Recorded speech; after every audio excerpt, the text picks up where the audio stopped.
আফগানিস্তানে ব্যাপক বিমান হামলা চালিয়েছে পাকিস্তান। এতে কমপক্ষে 15 জন নিহত হয়েছেন। নিহতদের মধ্যে নারী ও শিশু রয়েছেন বলে দাবি করা হয়েছে। আফগানিস্তানের পাকতিকা প্রদেশে সন্ত্রাসীদের আস্তানার লক্ষ্য করে এই হামলা চালানো হয়েছে।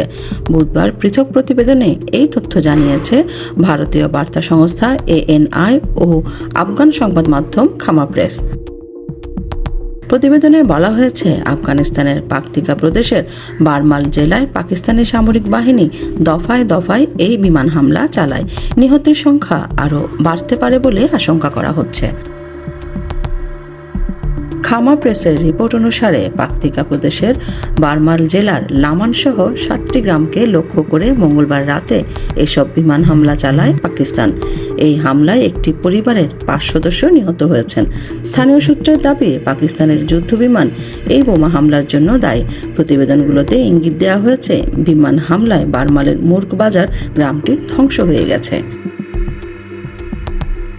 এছাড়া বিমান হামলার ফলে বেসামরিক মানুষ গুরুতরভাবে হতাহত হয়েছে এবং ব্যাপক ধ্বংসযজ্ঞ ঘটেছে, যা এই অঞ্চলে চলমান উত্তেজনাকে আরও বাড়িয়ে দিয়েছে। হামলার পর উদ্ধার প্রচেষ্টা অব্যাহত রয়েছে এবং এ বিষয়ে বিস্তারিত তথ্য নিশ্চিত করতে এবং হামলার দায় স্পষ্ট করতে আরও তদন্ত প্রয়োজন বলে খামা প্রেস রিপোর্ট করেছে। এদিকে বিমান হামলার পর তালেবানের প্রতিরক্ষা মন্ত্রণালয় প্রতিশোধ নেয়ার প্রতিশ্রুতি দিয়েছে। আফগান এই মন্ত্রণালয় বলেছে, তাদের ভূখণ্ড এবং সার্বভৌমত্ব রক্ষা করা তাদের বৈধ অধিকার। একই সঙ্গে তারা এই হামলার নিন্দাও জানিয়েছে।